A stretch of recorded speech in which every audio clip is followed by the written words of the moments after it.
So, have you ever really stopped to think about how we've understood anxiety, especially for women, historically? Yeah, it's a pretty wild ride when you look back at some of the ideas. Definitely. Some parts are, frankly, quite haunting. Tonight, we're diving into exactly that, the historical treatment of women's anxiety. And we're using that YouTube video from Sleepless Historian as a kind of launch pad, right? The one called Boring History for Sleep, how women's anxiety was treated in history and more. Exactly that one. Our mission really is to take the framework the video lays out. And kind of flesh it out, yeah. Without doubt. Dig a bit deeper, use richer language, maybe make those connections to today clearer for you listening. Right, because understanding the, let's just say, bizarre and sometimes pretty harsh ways women's emotions were viewed back then, it really gives you perspective on where we are now and maybe where we still need to go. Definitely. So where do we start? Ancient Greece. Let's start right there, way back, around 400 BCE. Okay. The video jumps right in with this, and it's pretty eye-opening. Hippocrates, the father of medicine. Yeah. He had this idea about women's distress. The wandering womb. Wandering womb. It sounds almost like something out of a myth, doesn't it? It really does. But the thinking was, if a woman was, say, overly emotional, anxious. Or even get this not sexually active enough. Right. Then her uterus could literally just detach and sort of float around inside her body. Causing chaos, basically. What kind of symptoms did they blame on this wandering organ? Oh, all sorts. The video mentions dizziness, feeling breathless, trembling. All pinned on a restless uterus. Wow. Exactly. And the cures.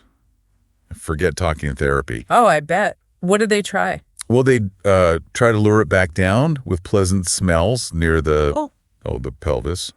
Flowers, sweet herbs, that kind of thing. Okay. And then they'd use really foul odors near her nose, like burning garlic, to scare it away from migrating upwards. Burning garlic.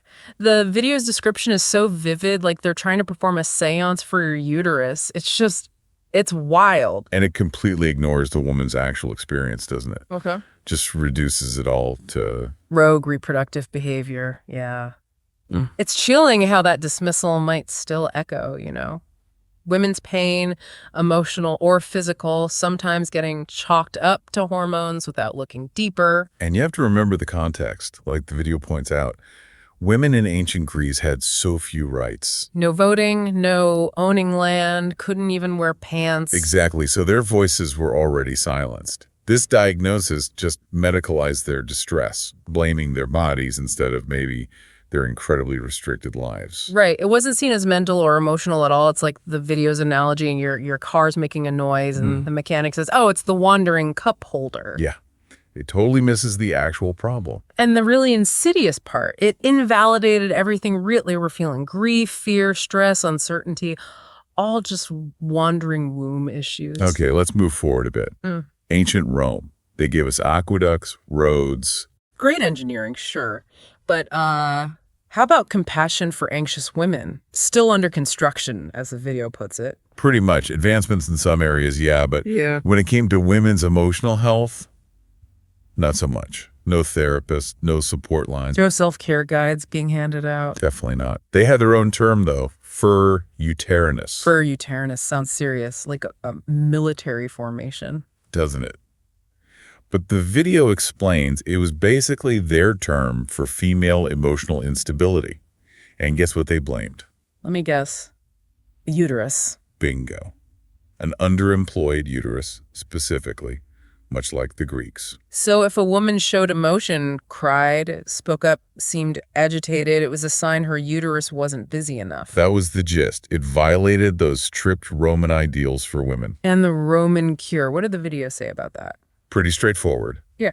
Marriage and having lots of kids, keep that uterus occupied. Keep it busy, keep it behaved. Wow. The logic, was that a pregnant uterus was a stable uterus. The video did mention one physician, Cyrannus, who apparently advised avoiding strong emotions and told husbands to be gentle. It did. Though, like the video hints, you gotta wonder what gentle meant to a Roman husband back then. Good point. And there was a class divide, too, right? Wealthier women might get prescribed wine and music. Still based on the womb malfunctioning, though. Exactly. but poorer women. The video mentions herbal mixes, maybe some spiritual rites, or often just being ignored. And if you stepped out of line, questioned your husband, didn't smile enough, grieved too long after a miscarriage. You risked being labeled unstable, maybe possessed or influenced by the gods. It created this environment where real emotional struggles weren't just dismissed. They could be dangerous. So Rome basically offered anxious women, what was the video's phrase? Shame wrapped in olive leaves. That's the one. Pain medicalized, judged, and swept aside. Okay, so from Rome, we head into the Middle Ages. And things didn't exactly get better, did they? The video suggests it was kind of a step back for medical understanding. A big step back, especially for mental health. Suddenly, anxiety wasn't just a rogue uterus, it was Satan. Demonic influence. Right.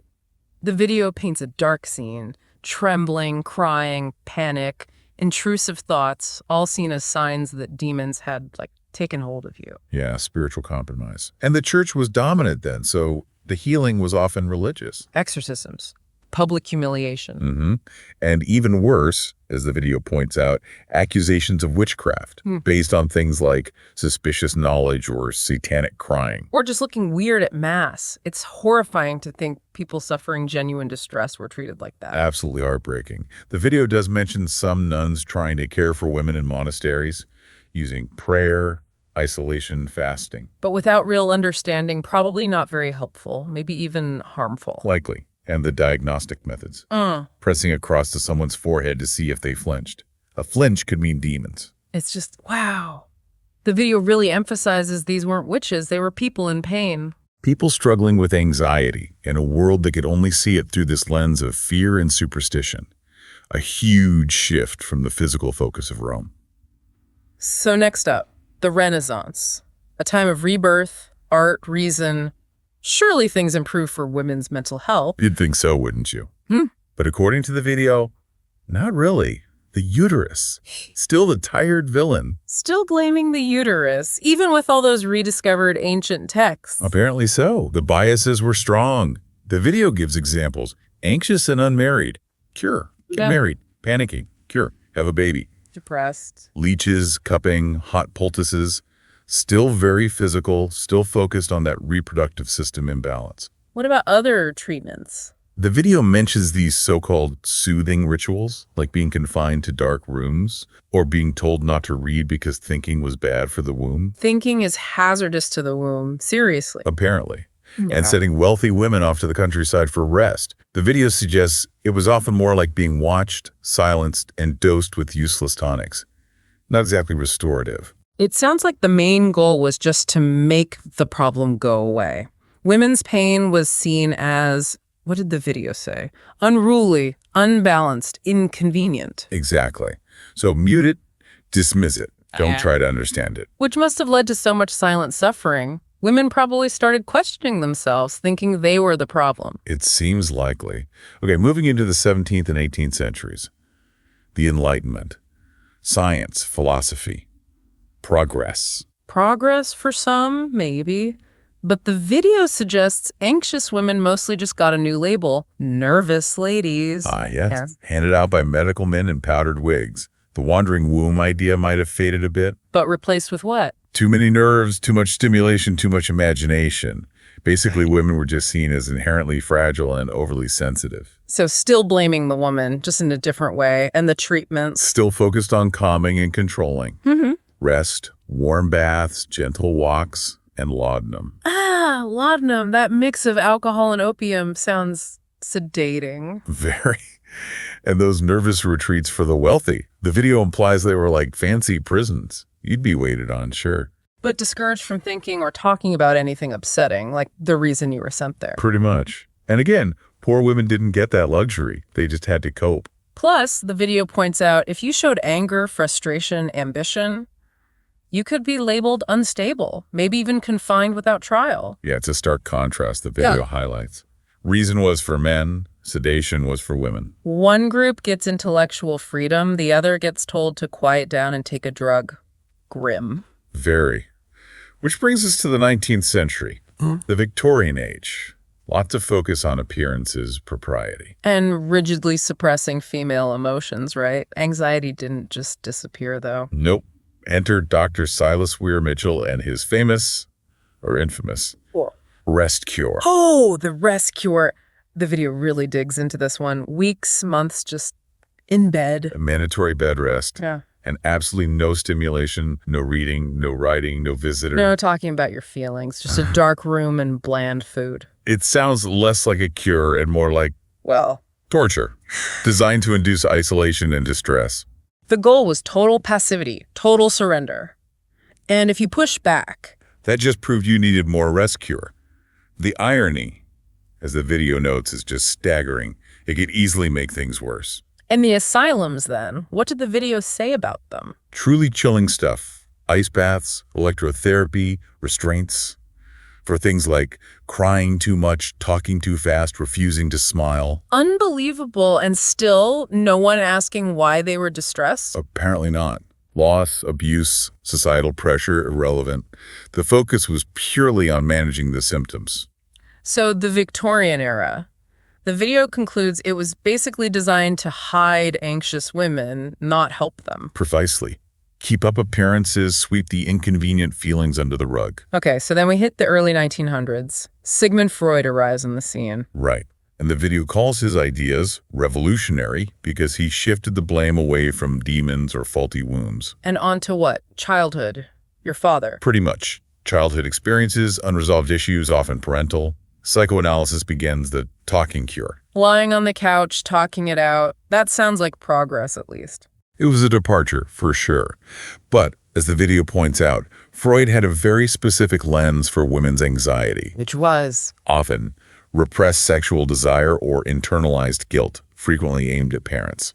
So, anxiety stemmed from unresolved sexual conflicts or unconscious guilt. Can you give an example from the video? Sure. Fear of leaving the house, Yeah. symbolic, Mm. nightmares, metaphors, panic attacks, probably something phallic. Okay. So less barbaric than before, but still kind of blaming the woman? In a subtle way, yes. The message was often, the problem is inside you, unpack it. And if analysis didn't work, maybe you were just resistant. Mm-hmm. And this caught on with the intellectual crowd. Big time. The video acknowledges it was progress, cages to couches, but women's anxiety was still being interpreted through a male filter. Libido, longing, daddy issues. Got it. What about the mid-century, the 1950s? Suburbia, happy housewives. Ah, yes, the post-war ideal. The video captures that pressure cooker of expected female contentment. But what if you weren't feeling content? Well, then there was Mother's Little Helper. Tranquilizers like Valium, Beltown. Marketed heavily to women, right? Especially housewives feeling overwhelmed. Exactly. The video highlights how easily doctors prescribe them, often without digging into the why. The trauma, the loneliness, the crushing expectation. You just smoothed over with a pill. And the drug companies fuel this narrative. The video mentions that ad caption. You can't set her free, but you can help her feel less trapped. Wow. That basically admits the problem isn't the woman, it's the cage, but offers sedation instead of escape. Precisely. Millions of women medicated not for diagnosed illnesses, but for being exhausted humans in a restrictive culture. And not much talk about dependency or addiction back then. And the video poses that crucial question. What if her anxiety wasn't a disorder, but a warning signal? A signal that something was deeply wrong with the situation, not the person. Which leads us perfectly into the 1970s and the feminist movement. Exactly. The video describes this as a major shift. Women started questioning the sedation, asking why they felt this way. Consciousness-raising groups popped up. Spaces where women shared stories and realized, hey, it's not just me. Anxiety started being seen, as the video explains, not as a personal failing, but often as a logical result of being overworked, unheard, carrying all that emotional labor. The video mentions Betty Friedan's The Feminine Mystique. Yes, and that powerful idea. It's not in your head, it's in the walls. Connecting personal pain to the societal structure. So women started reclaiming their narratives, challenging institutions.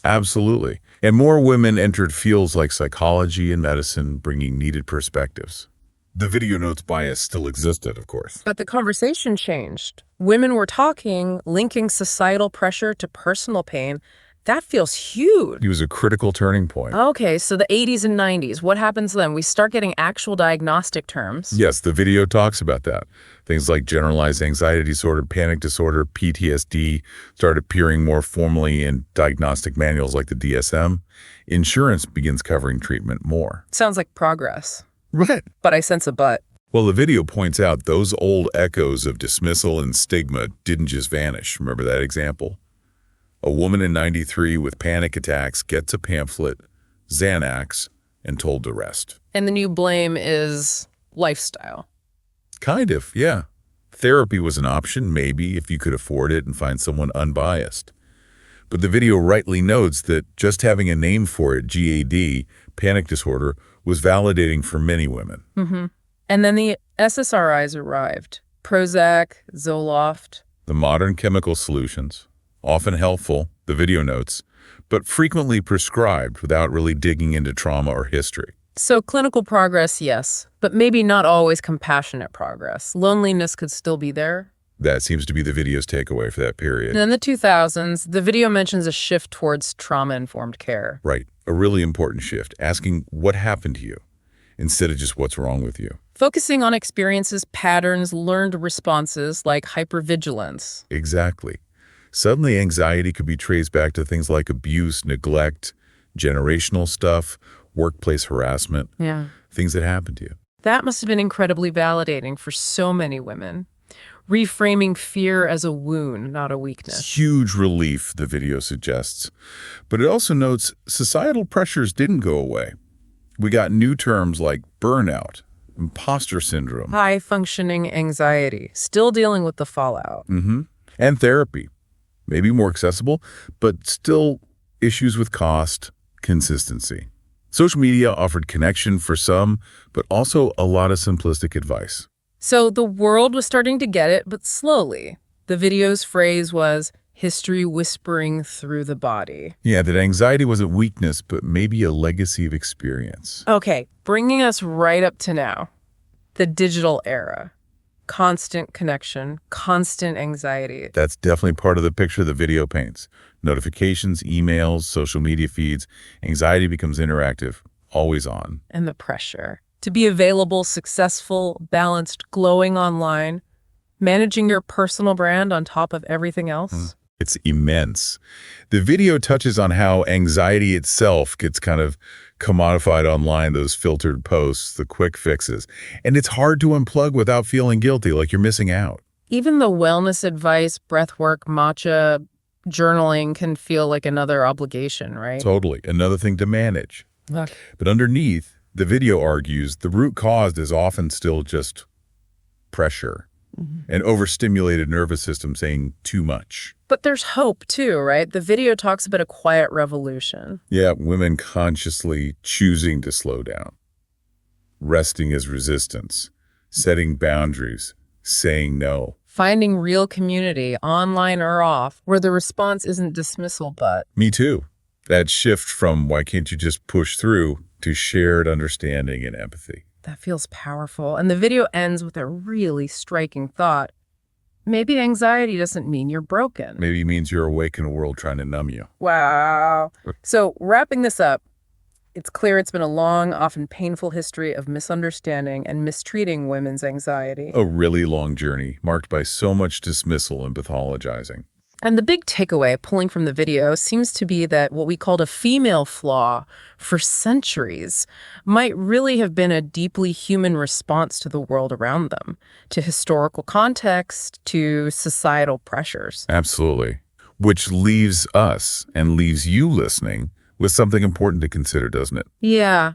How might those old biases, that long history, still be subtly shaping how we think about anxiety today? Even unconsciously. And looking ahead, what would truly supportive, truly destigmatized care for anxiety actually look like? Care that acknowledges the whole person, the history, the context, not just a label or a symptom. Exactly. Care that really hears that history whispering, as the video put it. Definitely something to think about.